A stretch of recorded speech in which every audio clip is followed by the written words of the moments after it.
మిషనరీలు ఇక్కడ వచ్చిన తర్వాత ఆటంకపరిచారు. ఎవరో తెలుసా? బ్రిటిష్ వాళ్ళు ఆటంకపరిచారు. బ్రిటిష్ వాళ్ళు ఎందుకు ఆటంకపరిచారంటే మిషనరీలు వచ్చిన తర్వాత వాళ్ళ మూఢనమ్మకాలు, ఇందాక పౌలు ప్రశ్నించాడుగా, మూఢనమ్మకాలని తర్కం చేత ఎదిరించారు. వాళ్ళు మిషనరీలు వచ్చారు, తర్కించారు, మూఢనమ్మకాలు ఎద్దేవి చేశారు. వారు అనైతిక సాంప్రదాయాల్ని డైరెక్ట్ గా అడిగారు, తప్పని మాట్లాడారు. మిషనరీలు ఎప్పుడైతే అడుగుతున్నారో, లార్డ్ మింటో అనే ఒక జనరల్ ఉన్నాడు, ఎవరు బ్రిటిష్ లో, మనం చదువుకునే జీకే బిట్లో ఉంటుంది. ఇతను 1807 నుండి 1814 వరకు ఈ మధ్య కాలంలో గవర్నర్ జనరల్ గా పనిచేస్తాడు బ్రిటిష్ తరఫున. ఈయన మిషనరీస్ మీద పెద్ద లెటర్ రాసి కంప్లైంట్ చేస్తాడు. వీళ్ళు వచ్చి ఈ దేశానికి వచ్చి వీళ్ళ మూఢనమ్మకాల గురించి, వీళ్ళ భక్తి భావాల గురించి వీళ్ళు ప్రశ్నిస్తున్నారు. వీళ్ళని ఇలాగే ప్రశ్నిస్తూ పోతే వీళ్ళ మతాలని, వీళ్ళ మత పెద్దల్ని వీళ్ళు ప్రశ్నించి తర్కించడం మొదలు పెడితే మన వ్యాపారం దెబ్బతినేస్తాయి, శాంతి భద్రతలకి భంగం కలుగుతుంది. కాబట్టి లా అండ్ ఆర్డర్ ప్రాబ్లం వస్తే మన బ్రిటిష్ కి జరిగే వ్యాపారం నష్టపోతుంది అని బ్రిటిషర్సే ఎవరు నాపేశారు? మిషనరీలు నాపేశారు. ఈ విషయం ఎవరు చెప్పారు? దీనికి ఎవిడెన్స్ కావాలి, మళ్ళీ అడుగుతారుగా. దీనికి అమిత్ సింగ్ అనే డాక్టర్ అమిత్ సింగ్ అని ఆయన రాశాడు తన పుస్తకంలో. ఆ పుస్తకం మొత్తం మెజారిటీ పేజీలన్నీ ఈ విషయాన్ని గురించి మనకు రాశాడు. రెండవది, మొఘళ్ళ పరిపాలనలో, మొఘళ్ళు అంటే తెలుసు, మొఘళ్ళ పరిపాలనలో ఇస్లాంకి స్పేస్ ఇచ్చారు కానీ క్రైస్తవ్యానికి స్పేస్ ఇవ్వలేదు. ఎవరు? బ్రిటిషర్స్. ఎందుకనంటే ఇస్లాం వాళ్ళ ధర్మాలు పాటించుకుంటూ వాళ్ళకి సంబంధించిన విషయాలు వెళ్ళిపోయారు తప్ప, ఇప్పుడంటే ఇస్లాంలో అందరినీ కలుపుకుంటున్నారు కానీ స్టార్టింగ్ లో లేదు. అందులో పుట్టిన వారి వాళ్ళే ఉద్భవించారు. ఇప్పుడంటే అందులో కూడా కన్వర్టింగ్ అనేది వచ్చింది. ఇప్పుడు లేదు, ఇప్పటి వరకు వచ్చింది, అంతకుముందు లేదు కదా ఈ విషయంలో. అలాగే క్రైస్తవ్యాన్ని కనుక ఎంకరేజ్ చేస్తే మళ్ళీ వ్యాపారాలు దెబ్బతింటాయి చెప్పి ఆ మతాలను ఎంకరేజ్ చేశారు కానీ క్రైస్తవ్యాన్ని బ్రిటిషర్సే ఎంకరేజ్ చేయలేదు. నెక్స్ట్ ఈ విషయాన్ని ఇంకెవరు చెప్పారు? డాక్టర్ బిఆర్ అంబేద్కర్ గారు ఇదే విషయాన్ని వాల్యూమ్ 5 అంబేద్కర్ గారు రైట్ అండ్ స్పీచ్ అనే బుక్ లో రాశాడు. పేజ్ నెంబర్ కూడా రాశాడు, 539 రాశాడు. నెక్స్ట్ ఆంధ్రప్రదేశ్ లో కూడా బ్రిటిషర్స్ మిషనరీని ఆటంకపరిచారు. ఈ విషయం ఎవరు చెప్పారు? హనుమంతరావు గారు తన పుస్తకంలో రాశారు. ఇలా ప్రతి దిక్కున అంటే మన చరిత్ర అంతా ఏం చెప్తుంది? బ్రిటిష్ వారి ద్వారా ఇండియాకి క్రైస్తవ్యం రాలేదు, దేవుడు పంపిస్తూనే వచ్చింది. అసలు ఎందుకు మిషనరీస్ ని బ్రిటిష్ వారు ఎందుకు అనుకున్నారు? అది చెప్తాను, ముందుకెళ్ళి ఇంకా కొన్ని విషయాలు ఉన్నాయి. గ్రాండ్ మెంటో ఇంకొక ఆయన మరియు మిషనరీలు వీళ్ళందరూ కలిసి, గ్రాండ్ అంటారు ఈయన మిషనరీలు అందరూ కలిసి భారతదేశంలో సువార్త చెప్పనివ్వట్లేదని ధర్నాలు ఎక్కడ చేశారు తెలుసా? లండన్ లో చేశారు. లండన్ లో ధర్నాలు చేసి మన ప్రభుత్వాలు ఆ ప్రజలను పరిపాలిస్తూ వాళ్ళు ఏం చేస్తారంటే అక్కడ మిషనరీలని సువార్త చేయకుండా, వీళ్ళు సువార్త చేయకపోతే అక్కడ ప్రజలు మూఢనమ్మకాలు కొట్టుకుపోయి తమ పిల్లలను తామే చంపుకుంటారు, నరబలు ఇస్తున్నారు, ఘోరమేం చేస్తుంది, సతి జరుగుతుంది, శిశుహత్యలు జరుగుతున్నాయి, రోగాలకు వైద్యం కూడా చేయించుకోవట్లేదు, మంత్రాలు చదువుతున్నారు, రకరకాల మూఢనమ్మకాల భక్తి భావాలు కురిసిపోయి ఉన్నారు. వాళ్ళకి సువార్త చెప్పాలి, సత్యం చెప్పాలి, వాళ్ళ విద్యలో వివేకం కలిగిన వారిగా మార్చాలి, సువార్త చెప్పాలి. లండన్ వీధుల్లో ధర్నాలు చేస్తే దాని తరపున కోర్టుకు వెళ్లి వాదించి అక్కడి నుంచి పర్మిషన్ తెచ్చుకున్నది ఎవరంటే ఇదిగో ఈ గ్రాండ్ అనే మహానుభావుడు తీసుకొస్తారు. అప్పుడు ఎవరైతే అక్కడ ఉంది కదా మన కంపెనీ అది పనిచేస్తుంది, అది ఫ్రెంచ్ ఈస్ట్ ఇండియా కంపెనీ, ఈ ఫ్రెంచ్ వీళ్ళందరి దగ్గర ఈయన ఫైట్ చేసి తెచ్చుకుని ఆ పర్మిషన్ రేట్ కూడా తెచ్చుకుని అప్పుడు ఈయన సువార్త చెప్పడం స్టార్ట్ చేస్తారు. ఇది ఎక్కడ మనకు రాయబడిందంటే నాగభూషణం గారు ఉన్నారుగా, నాగభూషణం గారు పేజ్ నెంబర్ 32, 33 ఈ విషయాన్ని స్పష్టంగా రాశారు. రెండవది, ఇంకోటి, బ్రిటిష్ వారికి సువార్త అనుమతించకపోగా మరొక విషయం ఏం చేశారు తెలుసా? ఇక్కడున్న మూఢ సంబంధమైన భక్తి కలిగిన మూలాలని బ్రిటిష్ వాళ్ళు ఎంకరేజ్ చేశారు. ఎందుకు ఎంకరేజ్ చేశారు? ఇందాక మన వాళ్ళు చేసే పనులే బ్రిటిష్ వాళ్ళు చేసిన పనులు. ఏమైనా ఎంకరేజ్ చేశారంటే వీళ్ళని ఎంకరేజ్ చేస్తే వీళ్ళ వల్ల మనకి ఇబ్బంది ఉండదు, మన వ్యాపారాలకు డోకా ఉండదు. కాబట్టి వీళ్ళ సంబరాలకి, అమ్మరాలకి, వీళ్ళ ఊరేగింపులకి బ్రిటిష్ వాళ్ళే దగ్గరుండి డబ్బులు ఇచ్చి ఇలాంటి మూఢనమ్మకాల ఉత్సవాలు చేయించారని ఎవరు చెప్పారు తెలుసా? డాక్టర్ బిఆర్ అంబేద్కర్ గారు చెప్పారు. తన పుస్తకం రాస్తూ చెప్పాడు, 5,000 రూపాయలు ప్రభుత్వం దగ్గరుండి మూఢనమ్మకాల ఉత్సవాలు చేస్తున్నందుకు నా గుండె రగిలిపోతుందని అంబేద్కర్ గారు రాశారు. తన బుక్ లో రాశాడు ఆయన. తను ఎన్నో విషయాలు రాశాడు. ఇప్పుడు అడుగుతున్నాను, వీటిని ఎంకరేజ్ చేస్తున్నందుకు అంబేద్కర్ గారు బాధపడిపోయారు, వీటిని ముందుకు దోస్తున్నందుకు మిషనరీలు బాధపడ్డారు. మనుషులను చంపుకునేది భక్తి కాదు, నరబలి భక్తి కాదు, పసిపిల్లని చంపుకోవడం భక్తి కాదు. ఈ విషయంలో మాట్లాడారు. ఇంకా ఎప్పుడైతే ఈ పర్మిషన్ తెచ్చుకున్నారో అనతి కాలంలోనే మళ్ళీ ఈ బ్రిటిష్ వారు ఏం చేశారంటే దీన్ని ఆపేశారు. మళ్ళీ ఆపే చాలా ఆటంకపరిచారు. ఎంత ఆటంకపరిచారంటే మిషనరీలు పొరపాటు సువార్త ప్రకటిస్తున్నారంటే వాళ్ళు ఎంత ఇబ్బందులు గురి చేయాలి అంత ఇబ్బంది. అంటే స్థానిక మత పెద్దలు, బ్రిటిషర్స్ ఇద్దరు కలిసిపోయి వీళ్ళని ఆపేశారు. చాలా ఇబ్బందులు పాలు చేశారు. సాంఘిక దురాచారాలను దగ్గర ఎంకరేజ్ చేశారు బ్రిటిష్ వాళ్ళు. ఈ ఉత్సవాలని దగ్గర ఎంకరేజ్ చేశారు. ఇది ఎవరు రాశారు? ఏనుగులు ఏరాస్వామి గారు రాశారు పేజ్ నెంబర్ 23లో. విషయాన్ని మనం రాసుకుని వచ్చినాయి కాదు, మనకు దొరికిన చరిత్ర ఆధారాలను తెచ్చి మనం రాస్తున్నాం.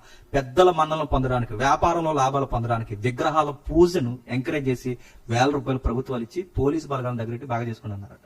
ఎందుకు ఇంత వాళ్ళని ప్రోత్సహించారన్న ఈ అనధికారులు? అదే ఎందుకు ఇలా ప్రోత్సహించారంటే వీళ్ళు ప్రోత్సహించిన ప్రధానమైన కారణం వాళ్ళ వ్యాపారాలు నష్టపోకూడదు. క్రిస్టియానిటీ అనేది ఏంటంటే ఎక్కడ క్రిస్టియానిటీ ఉంటే అక్కడ నాగరికత వస్తుంది, చైతన్యం వస్తుంది. నాగరికత వస్తుంది. వివేచన మనిషికి స్వేచ్ఛ అంటే ఏంటో, సమానత్వం అంటే ఏంటో, ప్రేమ అంటే ఏంటో అర్థమవుతాయి. మిషనరీలు ఎదురెళ్లారు ప్రభుత్వాలు. అంటే ఈ అనుభవం బ్రిటిష్ వాళ్ళకి ముందే కలిగిందా, వారు పరిపాలించిన దేశాలు? కలిగింది. మంచి విషయం అడుగు. ఎందుకు ఈ మిషనరీలు నేను ఎంకరేజ్ చేయాలంటే, మన దేశం కన్నా ముందు వీళ్ళ పరిపాలనలో ఒక దెబ్బ అమెరికాలో తిన్నారు వాళ్ళు. అమెరికాలో వీళ్ళు దెబ్బ తింటారు. అమెరికాలో మిషనరీలు ఇలాగే అధునాతన విద్య అన్నారు. సనాతన విద్య వేరు, అధునాతన విద్య వేరు. అంటే వెస్టర్న్ స్టడీస్ వేరు. ఈ విద్యను అమెరికాలో నేర్పించారు. అమెరికాలో నేర్పిస్తే అమెరికా వాళ్ళు ఏం చేశారంటే రాజనీతిని, స్వేచ్ఛ, సమానత్వం, ప్రజాస్వామ్య వ్యవస్థలో సైతం ఎప్పుడైతే వాళ్ళకి వచ్చిందో వాళ్ళు ఏం చేశారంటే అదే బ్రిటిష్ ప్రభుత్వం మీద తిరగబడ్డారు. కాబట్టి వీళ్ళకి ఎప్పుడు అధునాతనమైన విద్య ఇవ్వకూడదని, వీళ్ళ క్రైస్తవుల్ని వీళ్ళకి దగ్గర చేయకూడదని చేస్తే మళ్ళీ అమెరికాలో తిరగబడిన తిరుగుబాట్లే మన ఇండియాలో కూడా తిరుగుబాటు వస్తుందని మన ఇండియన్స్ ని మన మూఢనమ్మకాల్లోనూ కొట్టుకుపోయే వాళ్ళ వ్యాపారాలు బాగా జరగాలని మన వాళ్ళ దగ్గరుండి ఎంకరేజ్ చేశారు వాళ్ళు. కాబట్టి ఇలా ఎన్ని చూసినా మనకి మిషనరీ చాలా చాలా స్పష్టంగా వాళ్ళు ఫైట్ చేశారు. ఇంకా విద్య విషయంలో మాట్లాడదాం, తొందరగా ముగించేస్తాను. విద్య ప్రగతికి మూలం, మార్గం, అజ్ఞాన అంధకారంలో ఉన్న వారికి దీపం అని మనం చాలా కవిత్వాలు రాసుకున్నాం. ఈ స్లోగన్స్ గా మనం మిగిలిపోయాయి, కానీ వీటిని పాటించి దేశానికి జ్ఞానం ఇచ్చింది ఎవరంటే మిషనరీలు. కొన్ని విషయాలు నేను చెప్తాను. మన దేశం విద్య ఉంది, ఆంగ్ల విద్య లేదు. చదువు ఉంది, గురుకుల పాఠశాలలు ఉన్నాయి. ఆ గురుకుల పాఠశాలలో ఇక్కడ పెట్టారు, మన ఇండియాలో పెట్టారు, మన వాళ్ళే పెట్టారు. కానీ బాధ ఏంటంటే ఆ గురుకుల పాఠశాలలో ఏం నేర్పిస్తారు? సంస్కృతి నేర్పిస్తారు, వాళ్ళ ధర్మాలు, మనుస్మృతి నేర్పిస్తారు. ఏవైతున్నవి ఇవే అవి కూడా ఎవరికి నేర్పిస్తారు? అగ్రవర్ణాల వారికి నేర్పిస్తారు. ఇవి వీళ్ళకి నేర్పించి ఆ స్థాయిలో నుంచి ఇవే వాళ్ళకి ఎంకరేజ్ చేస్తారు. అంటే వాళ్ళ ధర్మాలు, వాళ్ళ కావ్యాలు, వారి నాటకాలు, వారు కొన్ని విషయాలు ఉన్నాయి, వారి గ్రంథాల గురించి, వారి జ్యోతిష్యం గురించి, ఆయుర్వేద సూత్రాల గురించి ఇవే నేర్పించారు తప్ప అధునాతన జ్ఞానం ఎప్పుడు మన గురుకుల పాఠశాలలో రాలేదు. ఈ విషయంలో రాజా రామ్మోహన్ రాయ్ గారు బాధపడ్డారు, విలియం కేరీ బాధపడ్డాడు.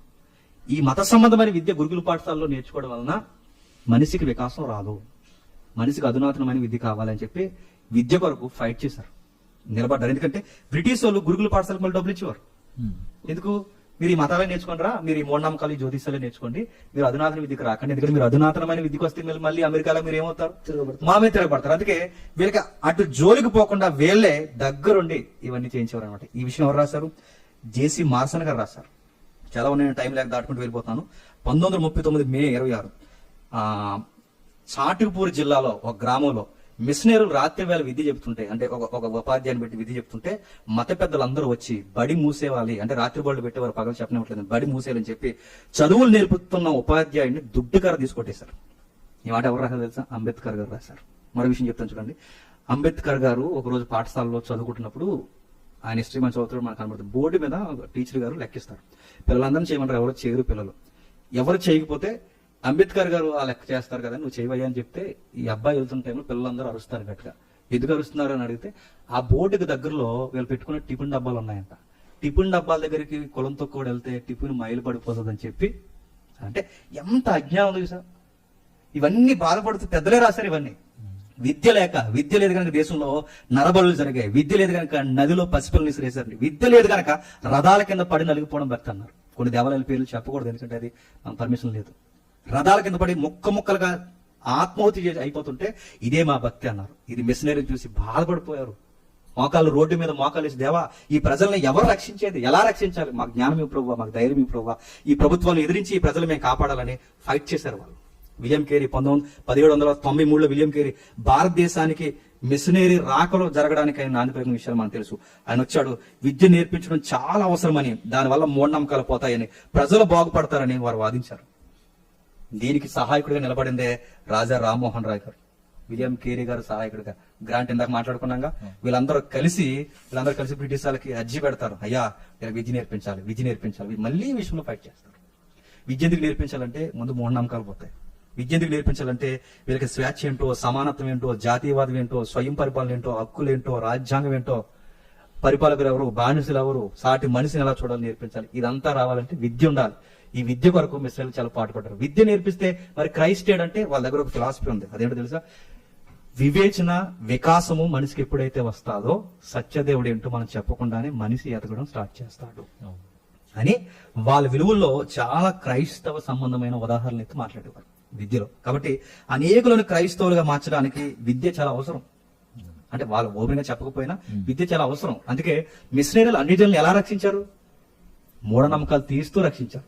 మిషనరీలు అన్ని జనులను ఎలా రక్షించారు? జైకొట్టి రక్షించాలి. జైకొట్టి రక్షించలేదు, వాళ్ళకి విద్యను నేర్పించి రక్షించారు. ఇలా ఒకటి రెండా ఎన్నో విషయాలు ఉన్నాయి. మరో విషయం చెప్పిన తర్వాత ముగించేస్తాను. అంటరానితనం చాలా పెద్ద పేట వేసుకుంది. అంటరానితనం వర్ణ వ్యవస్థలో చండాలు అని ఉంది. మీరు ఎక్కడో ప్రస్తావించిన చండాలు అనే ఒక పదం ఉంది. ఈ వర్ణ వ్యవస్థ ఉందిగా, అందుకే మన క్రైస్తవులు ఎందుకు కులం పేరు మనం గొప్పగా చెప్పకూడదంటే వర్ణ వ్యవస్థలో దారుణ రంగును పెట్టి కులానికి భాగాల దేవుడికి భాగాలు వివరించి అందుకు మనం పెట్టుకోవద్దని చెబుతారు. ఎందుకంటే మన మీద ఆ ముద్ర వేశారు, మీరు ఎందుకు తీసుకోలేదంటే వేసేసారు, ఏం చేస్తాం. సరే, నెక్స్ట్ వర్ణ వ్యవస్థలో ఈ చండాలని చాలా దారుణంగా వీళ్ళ పట్ల ప్రవర్తించారు. ఎంత దారుణంగా అంటే మనుస్మృతి 10వ అధ్యాయంలో వీళ్ళ గురించి రాస్తాడు. ఎలా ప్రవర్తించారంటే వీళ్ళ ఊళ్ళోకి వస్తేనట పెద్ద కర్ర తీసుకుని ఆ కర్రతో రోడ్డు మీద బలముగా కొట్టి మేము వస్తున్నాము అంటే అప్పుడు ప్రజలందరూ పక్క పోవాలి. ఎందుకంటే వాళ్ళ గాలి గాని వాళ్ళ యొక్క వాసన గాని తగిలితే మైలు పడిపోతారు. అంటే ప్రజలలో ఎంత అంటరాంతరం ఉంది. నెక్స్ట్ వాళ్ళు ఏమైనా వండుకునే పాత్రలు ఏమన్నట్టే పగిలిపోయిన పాత్రలో వండుకోవాలట. నెక్స్ట్ వాళ్ళు చనిపోయిన వారి మీద కప్పే ఈ క్లాత్ ఉంటుంది చూసారా, ఆ వస్త్రం, శవాలకు కప్పే వస్త్రం మాత్రమే వీళ్ళు ఒంటి మీద బట్టలు వేసుకోవాలట. ఇదంతా ఎక్కడ ఉంది? మనుస్మృతి 10వ అధ్యాయంలో ఉంది. ఇలాంటి వాటికి మన జై కొడుతున్నారంటే ఏమనాలి? జై కొట్టి రక్షిస్తారా? లేకపోతే మిషనరీలు అపోస్తులు ఎలా వెళ్ళారు, మిషనరీలు ఎలా వెళ్తున్నారు అంటే అన్నిటిని ఎలా రక్షించాలి? ఇదిగో మిషనరీలా రక్షించాలి. రెండవ ఉదాహరణ చెప్తాను. గోపాలకృష్ణ గోఖలే గారు వీటి గురించి రాశారు. ఏమని రాశారు తెలుసా? ఈ అంటరానితనం కోసం 2 మాటలు రాశారు.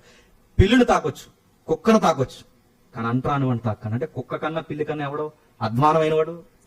ఈ మాట ఎవరు చెప్పారు? గోపాలకృష్ణ గోఖలే చెప్పాడు. తన పుస్తకంలో డైరెక్ట్ గా రాశాడు.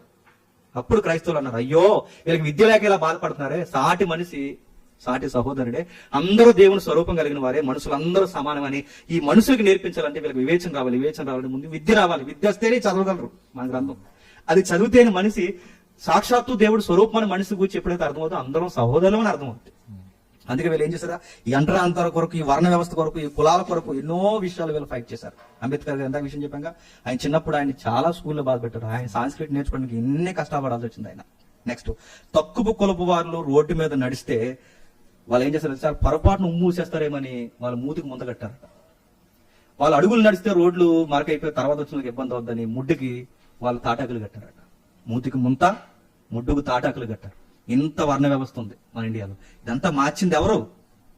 ఈ స్లోగన్స్ వాళ్ళు మార్చారా? లేకపోతే ఎవరు మార్చారు? మిషనరీలు క్రీస్తు వెలుగులు తీసుకొచ్చి విద్యను నేర్పించి మార్చారు. లేకపోతే ఈ రోజు మనం ఇలా కూర్చుని మాట్లాడగలమా? ఈ క్షోభ అనుభవించిందంతా ఎవరో కాదు, మన పితరులు.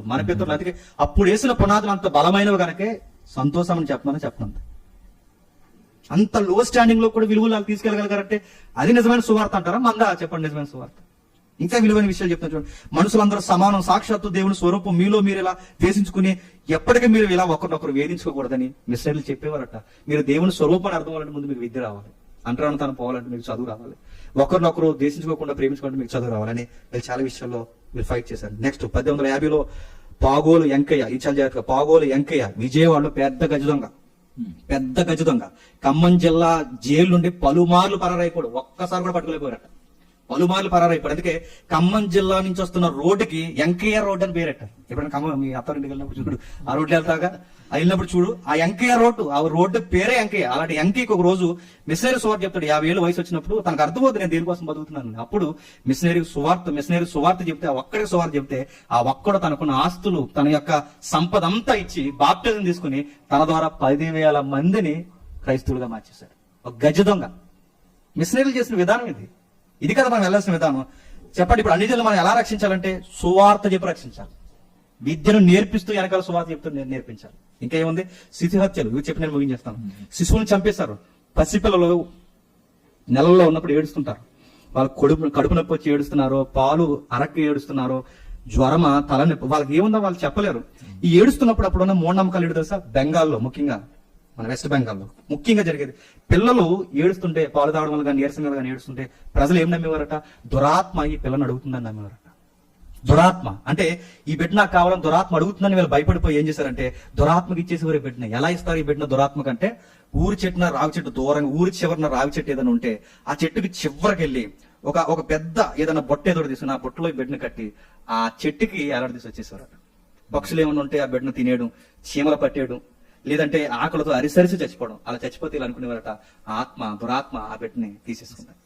శిశుహత్యలు ఇవన్నీ ఎక్కడ రాశారు? ఇది ఎక్కడ రాశారు? స్పెల్లింగ్ రాసుకోండి. IBID అనే బుక్ లో రాశారు దీన్ని. ఎక్కడ? పేజ్ నెంబర్ 244 పేజ్ నెంబర్ లో రాశారు ఈ విషయం. బెంగాల్లో హత్యలు, శిశు హత్యలు. రెండవది, ఒరిస్సాలో ఎంత నమ్మకాలు ఉన్నాయి. పిల్లలు పుట్టకపోతే నది దగ్గరకు పోయి నదికి మాట ఇచ్చేవారు. ఏమని మాట ఇచ్చేవారు? మాకే కనుక కవల పిల్లలు ఇస్తే ఓ బిడ్డని నీకు ఇచ్చేస్తామని. కవల పిల్లలు పుడితే 4 సంవత్సరాలు కవల పిల్లలు నిజంగా పుట్టారనుకోండి, ఆ 4 సంవత్సరాలు చాలా అల్లారుముద్దుగా పెంచి ఆ బిడ్డ 4 సంవత్సరాలు వచ్చిన తర్వాత చక్కగా ముత్తాలు చేసి మంచి బట్టలు వేసి చక్కగా అలంకరించి, అమ్మ నువ్వు వెనక్కి తిరిగి చూడకుండా అలా నదిలోకి నడుచుకుంటూ వెళ్ళిపోయినవారు. ఆ బిడ్డకి ఏం తెలుస్తుంది? ఎదురుకి వెళ్ళే కొద్ది లోతు వస్తుందని. అలా నడుచుకుంటూ వెళ్ళిపోయేసరికి లోపలికి వెళ్ళేసరికి తను అలా మునిగిపోతుంటే తల్లి బిడ్డను తీసుకుందని చేతులారా వాళ్ళ బిడ్డను చంపేసి. ఇలాంటి మూఢనమ్మకాలు మన దేశంలో ఉన్నాయి. ఇంకెక్కడ ఉన్నాయి? వీటి గురించి ఎక్కడ రాశాడు ఈ విషయాలు అంటే మనకి విలియం కేరీ తన బుక్ లో ఈ విషయం చాలా స్పష్టంగా రాశాడు. ఇంకెక్కడ? విలియం కేరీ గారు వీటికి ఎదురు తిరిగారు. అయ్యో బిడ్డను చంపేయడం ఏంటి, ఎంతో దారుణం ఏంటి, దీనికి పరిష్కారం ఏంటి? ఒరిస్సా ఇలా మారాలంటే దీనికి పరిష్కారం ఏంటంటే 1820లో జేమ్స్ ప్యాగస్ అనే ఒక సువార్థికుడిని ఒరిస్సా రాష్ట్రం పంపితే గానీ ఈ రాష్ట్రం బాగుపడదని చెప్పి ఒరిస్సా రాష్ట్రానికి జేమ్స్ అనే ఈ వ్యక్తిని మిషనరీగా పంపారు. అప్పుడు గానీ ఆ దేశానికి చనిపోయారు ఆయన గ్రహన్స్టీన్ గారు. వీళ్ళందరూ వెళితే గానీ ఈ హత్య ఆగలేదు. మిషనరీలు ఎలా రక్షించారు వీళ్ళందరినీ? ఈయన ప్రతాప్ రెడ్డి గారు, ఈ రెడ్డి గారు ఏం చెప్పారు? క్రైస్తవ సువార్త వలన మన వారికి మనోభావాలు దెబ్బతిన్న పర్లేదు. ఎవరు చెప్తున్నది? ప్రతాప్ రెడ్డి గారు. ఏమని?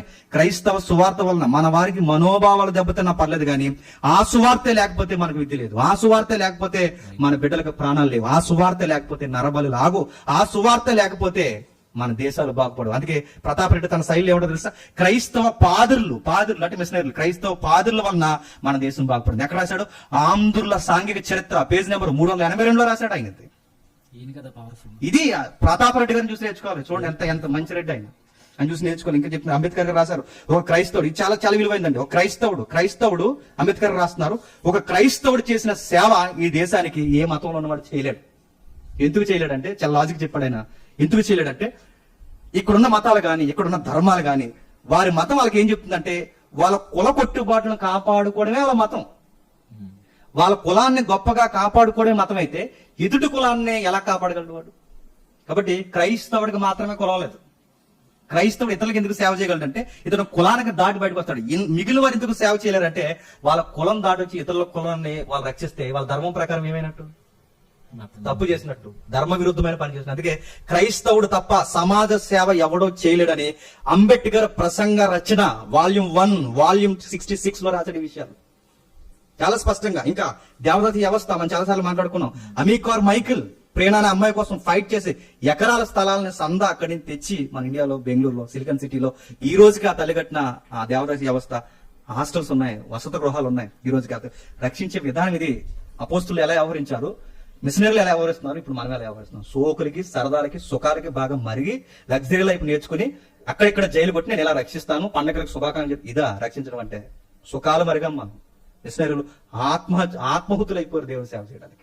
బ్రిటిష్ వాళ్ళకి ఎదురు తిరిగారు, స్థానిక పెద్దలకు ఎదురు తిరిగారు. ఇంకా దేవదాసి వ్యవస్థ కొరకు వీరేశలింగం గారు ఎలా అన్నారు? ఏమన్నారు ఆయన ఇలా మాట్లాడుతూ? స్త్రీలను దేవునికి ఇచ్చి పెళ్లి చేయడం ఏంటి? ఎవరన్నది? మన రాజమండ్రిలో ఉన్న ఆయన ఏమంటున్నాడు? ఆయన స్త్రీలను దేవుడికి ఇచ్చి పెళ్లి చేయడం ఏంటి? మన పెళ్లిళ్ళకి వేశ్యలను తీసుకొచ్చి, అది దేవుడి పేరు మీద ఉన్న వేశ్యలను తీసుకొచ్చి మన పెళ్లిల్లో డాన్సులు చేయించడం ఏంటి? తన ఆత్మ కథ అనే పుస్తకంలో పేజ్ నెంబర్ 26లో రాసుకున్నాడు. ఏంటి నా దేశం అని రాసుకున్నాడు. క్రైస్తవ పాదులు మాకు అవసరం రాసుకున్నారు వాళ్ళు. ఇంకా క్రైస్తవ విలువలు విశ్వాసిగా మనం చెప్పాలి, విలువలు చెప్పాలి. వాళ్ళని ఎలా రక్షించాలంటే అరే ఇక్కడ ఉందరా విలువలు అని చెప్పాలి. ఆ విలువలు సువార్తలు ఉన్నాయని చెప్పాలి. అంటే ఈ లోకానికి మోడల్ ఎవరైనా ఉన్నారంటే క్రీస్తు మాత్రమని చెప్పాలి. మిషనరీలు చెప్పడానికి చాలా ఫైట్ చేశారు. ఇంకా నేను ముగించేస్తాను. క్రైస్తవం గొప్పదా, మా మతం గొప్పదా, మీ మతం గొప్పదంటే ఈ హిస్టరీ అన్నింటినీ బట్టి చెప్పండి ఏది గొప్పది. ఇప్పటికీ నేటికి కనబడుతున్నాయి కదన్నా. అదే ఇప్పుడు ప్రశ్న పెట్టారు కదా, స్టూడియోలో ప్రశ్నలు పెడుతున్నారు. క్రైస్తవ్యం గొప్పదా, మా మతం గొప్పదా, మీ మతం గొప్పదా అని అడిగితే ఇప్పుడున్న చరిత్ర ప్రకారం ఏ మతం గొప్పది చెప్పండి. క్రిస్టియానిటీయే గొప్పది కనుక మన దేశాలు బాగుపడ్డాయి, ప్రపంచ దేశాలు బాగుపడ్డాయి. అయితే ఒక్క ప్రశ్న అన్న, ఇప్పుడు ఇంత గొప్పగా సేవ చేశారు, మిషనరీల ద్వారా వైద్యం వచ్చింది, విద్య వచ్చింది, అసలు మనిషి ఎలాంటి వస్త్రాలు ధరించాలని ఇంత టెక్నాలజీ ఏదైనా మిషనరీల ద్వారా వచ్చింది. అయితే ఇప్పుడు కొంతమంది మతోన్మాదులు, పేర్లు అవసరం లేదు, అవసరం చెప్తాం, ఇప్పుడు కొంతమంది మతోన్మాదులు అంటున్నారు కదా, ప్రలోభాలకు గురి చేసి మార్చేశారని అంటున్నారు. ప్రలోభాలకు గురి చేస్తే మారిపోతారా? అదే ముందుకు ఒక మంచి విషయం ఉందని చెప్పేస్తాను.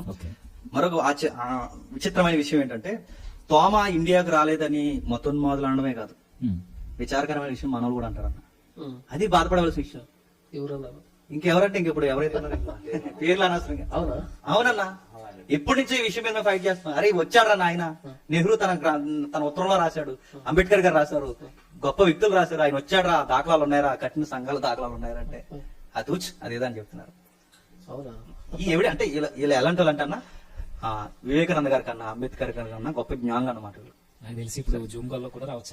సరే, నెక్స్ట్ చూద్దాం. నెక్స్ట్ వైద్యరంగ విషయంలో. వైద్యరంగ విషయంలో ఏం జరిగింది? మన ఇండియాలో రోగాలకి వైద్యం ఏంటి తెలుసా? మంత్రాలు. మెడిసిన్ వాడలేదన్న. ఇంకేం చేశారు? కలరా, మలేరియా, తట్టు రోగం, పోలియో, కుష్టు రోగం, ర్యాబిస్ వ్యాధి, మసూసి, స్కై రోగం, ఇవి దేశంలో విలయతాండం చేస్తుంటే మిస్రైలు కనబడి వచ్చిన వేట తెలుసా? మత్తయి సువార్త 4:23 వచనం చదువుకున్నారు. ఏం చదువుకున్నారంటే, ప్రభు సువార్త ప్రకటించుతూ ఇతర సమీప గ్రామంలో సంచరిస్తూ అనేకులను స్వస్థపరిచెను. అంటే మిషనరీలు ఎందుకు వైద్యం పట్టుకుని వచ్చారంటే, ప్రభు ఆ సూత్రం చూపిస్తున్నాడు వాళ్ళకి. అంటే సువార్త చెబుతూనే అనేకులను స్వస్థపరుస్తున్నారు. మిషనరీలు అదే మూట తీసుకున్నారు. సువార్త చెప్పాలి, ప్రజలకు వైద్యం అందాలి, స్వస్థత రావాలి. మిషనరీ ఫాలో అవ్వరు. ప్రజలు స్థానికంగా మూఢనమ్మకాల పేరుతో పోషకాహారం తినడం మానేశారు. అని మీరు మొన్న మీ ఇంటర్వ్యూ చూస్తున్నప్పుడు నాకు ఇదే స్ట్రైక్ అయిందన్న. పోషకాహారం అంటే జంతు మాంసాలు తినడం మానేశారు, కోడిగుడ్డు తినడం మానేశారు. మన ఇండియాలో కోడిగుడ్డు తినడం ఎందుకు మానేశారంటే, కోడిగుడ్లో ప్రాణం ఉంటుందని కోడిగుడ్డు తింటారంట. ఒక రోగికి బలమైన ఆహారం అందకపోతే వాడు మెడిసిన్ తీసుకున్నా కష్టమే. ఇప్పుడు వాళ్ళు కోడిగుడ్డు తినడం మానేశారు. నెక్స్ట్ ఏంటంటే, చాలా జీవులు తినడం మానేశారు. కోడి, మేక ఇవేం తినరు. ఎందుకు తినరంటే వాటిలో కూడా దేవుళ్ళు ఉన్నారండి. మరొక విషయం ఏంటంటే, ఆ జీవులు గత జన్మలో చేసుకున్న పాపం వలన ఇప్పుడు ఈ జీవులుగా పుట్టారని అందుకు వాడు తినడం. ఇలాంటి మూఢనమ్మకాలు నమ్మి ప్రోటీన్ ఫుడ్ దగ్గర రాకుండా చేశారని వాళ్ళు. అందుకే మనం ఏమైనా ప్రశ్నలు అడుగుతున్నప్పుడు కూడా నాకు అనిపించింది, ఎందుకు మనుషులతో ఈ జంతువులను ఎక్కువ చేసుకొచ్చిన అడుగుతుంటే వీళ్ళ వెనకాల ఉన్న ఫిలాసఫీ ఇదని నాకు అనిపించింది. నెక్స్ట్ అన్న, పేగు వ్యాధి ఎలకల వల్ల వస్తుందని శాస్త్రీయంగా మిషనరీలు వైద్యులు కూడా నిరూపిస్తే, పేగు వ్యాధి ఎలకల వల్ల, ఎలక తెలుసు కదా, ఎలక వల్ల వస్తుందని మిషనరీలు నిరూపణ చేస్తే, ఎలకలను దగ్గరకు రానివ్వకుండా మిషనరీలు శాస్త్రీయంగా నిరూపిస్తే ఎలకను చంపకపో కనీసం దగ్గర రాకుండా అరికట్టలేదు. ఎందుకు చెప్పిన, ఎలక ఒక దేవుడికి వాహనం, చంపలేదు. కుక్కల వల్ల ర్యాబిస్ వస్తుందని చెప్పారు, శాస్త్రీయంగా నిరూపించారు. ఇలా ఉంటే ప్రమాదం అని చెప్తే కుక్కల్ని ఏమనలేదు. కుక్కల్లో కూడా దేవుడు ఉన్నాడండి. అంటే ఇదేదో జన్మ చక్రం అనిపిస్తుంది. అది మూలాలు అదే ఉన్నాయి కదా. చికెన్ పాక్స్ మన తెలుసుగా, ఈ మన పొంగు జరిగితే ఏమన్నా తెలుసా? అమ్మ కోపం ఇచ్చిందన్నారు. వైద్యం మెడిసిన్ తీసుకునేవారు కాదు. కుష్ఠరోగం వస్తే ఏమన్నా తెలుసా? ఈడు ఎప్పుడో పూర్వజన్మలో పాపం చేసుకున్నాడు అన్నారు. ఇంత భయంకరంగా వైద్యం తీసుకుంటే ప్రజలు తిరగబడుతుంటే వాళ్ళ కొరకు వాళ్ళు బాధపడి ఇబ్బంది పడుతూ మిషనరీలు, అరే మీ ఆత్మీయ స్వస్థతే కాదని మీకు కావాల్సింది, మీకు శరీర స్వస్థత కూడా కావాలని చెప్పి వీళ్ళకి వైద్యం చేయడానికి ఎన్ని తిప్పలు పడేవారు వాళ్ళు. ఒక రోజు కృష్ణ అని ఒక అబ్బాయి వడ్రంగి వాడు నదికి స్నానం చేయడానికి పోతూ ఉన్నప్పుడు కాలు జారి పడతాడు. ఆ కాలు జారి కింద పడినప్పుడు, నేను ముగించేస్తాను అయిపోయింది, కాలు జారి కింద పడినప్పుడు కృష్ణ అని ఆయనకి వైద్యం అందదు. ఎందుకంటే ఈ మూఢనమ్మకాల వైద్యం ఎక్కడ అందుతుంది? ఆ టైంలో జాన్ థామస్ అని ఆయన ఇలియం కేర్ గారి దగ్గర ఉంటాడు. ఆయన ఏం చేస్తాడంటే, ఈ కృష్ణ ఆయన దగ్గరికి వెళ్ళి వైద్యం చేస్తాడు. వైద్యం చేస్తూ ఈ డాక్టర్ సువార్త చేస్తాడు. యేసుక్రీస్తు వారి కోసం చెప్తుంటే ఆ కృష్ణ ఏడుస్తాడు. ఇదా దేవుడు అంటే, ఇదా రక్షణ అంటే. నాకు తెలియదు సార్, సువార్తలో నేను పాపికున్నాను, నాకు అర్థమవుతుంది సార్ అని చెప్పి, సార్ నేను బాప్టిజం తీసుకుంటాను. తన ఇంటిల్లో పాతి బాప్టిజం తీసుకోవడానికి రెడీ అయితే 2000 మంది వాళ్ళ ఇంటిని చుట్టుముట్టి శాపాలు పెట్టారు. అది వచ్చారు ఆ దేవుడి పేరుతో శాపాలు పెట్టి, నువ్వు పోతావు, నేను వెలివేస్తావు, మన జాతిలోకి రాను, ఇతర దేవుడిని ఆహ్వానిస్తున్నా చెప్తే ఇంతమంది 2000 మంది వాళ్ళ మీద పడి శాపాలు పెడుతుంటే, కృష్ణ తన కుటుంబీకులందరూ కలిసి విలియం కేరీ గారు గంగా నదిలో నిలబడితే హిందువులు ముస్లింలు చూస్తుండగా కుటుంబం అంతా బాప్టిజం తీసుకుంటారు. ఇది కదా రక్షించడం అంటే. మత్తయి సువార్త కోట్ చేశారు 20:28 వచనంలో. మిషనరీ సేవకు చదువుతా మత్తయి సువార్త 20:28 వచనంలో. మనుషు కుమారుడు పరిచారం చేయించుకున్నట్టుకు రాలేదు, మనుషు కుమారుడు పరిచారం చేయించుకుంటకు రాలేదు కానీ పరిచారం చేయుటకును అనేకులకు ప్రతిగా విమోచన క్రయదముగా తన ప్రాణమును ఇచ్చుటకును వచ్చిన. విమోచన క్రయదముగా, ఇది వాళ్ళకి అర్థమైంది. మిషనరీలకి మనం ఏదో సేవలు చేయించుకోవడానికి ఇక్కడ రాలేదు, మనమే సేవ చేయాలి. ఎందుకంటే మన ప్రభు ఇలాగే చేశాడు. అందుకే వాళ్ళు వైద్యం చేసినా సువార్త చెప్పారు, వారి విద్య నేర్పించినా సువార్త చెప్పారు. గమ్మత్తు అనే విషయం ఏంటి తెలుసా? ఆ రోజుల్లో గ్రామ్ ఫోన్ తెలుసుగా, ఇలా తిరుగుతుంది. అది ప్రజలు వింతగా చూసారట ఆ రోజుల్లో. ఆ ఫోన్ తెస్తే ఇదేంటి వింతగా దీంట్లో సౌండ్లు వస్తున్నాయి, పాటలు వస్తున్నాయని చెప్తే అది మధ్యలో పెట్టి ఒక క్రైస్తవ పాడేసి అదంతా విన్న తర్వాత మీకు విషయం చెప్పమంటారు అని చెప్పి ఈ మిషనరీలు ఆ వస్తువుని చూపించి కూడా సువార్త చెప్పారు. సువార్త చెప్పాలన్న ఆశ ఉండాలి కానీ ఏ ప్లాట్ఫామ్ అయినా ఉపయోగించుకోవచ్చు. గ్రామ్ ఫోన్ చూపించి సువార్త చెప్పారు, ఏ చిన్న అవకాశం చెప్పినా సువార్త చెప్పారు. మరో విషయం, బలమైన విషయం చెప్పి నేను ముగిస్తాను. నిజామాబాద్ లో దానకరుణిగా పేరుగాంచిన రాజా నర్స్ గౌడ్ అని ఒక ఆయన ఉన్నాడు. ఇప్పటికే ఆ ఏరియాలో సుపరిచితమైన వ్యక్తి. మిషనరీలు చేస్తున్న సేవను చూసి ఆసుపత్రి కట్టండి అని ఈ దానవీరుడు ఈయన ఏం చేశాడు తెలుసా? 60 ఎకరాలు మిషనరీలకు రాసి ఇచ్చేసాడు. కట్టండి, హాస్పిటల్ కట్టండి. ఒక మాట అండి, నా పేరు ఆ దేవుడి పేరు చెప్పట్లేదు. మా దేవుడు చేయలేని సేవ మీ దేవుడు చేస్తున్నాడు. నా 60 ఎకరాలు రాస్తున్నాను. ఆ రోజుల్లో 25,000 ఇవ్వడం గొప్పదన్నమాట. 25,000 రూపాయలు ఇస్తున్నాను, తీసుకోండి అని చెప్పి ఇచ్చేసి ఆయన కూడా కదిలిపోయాడు. ఇది కదా అన్యుజాలను ఎలా రక్షించాలి మనం?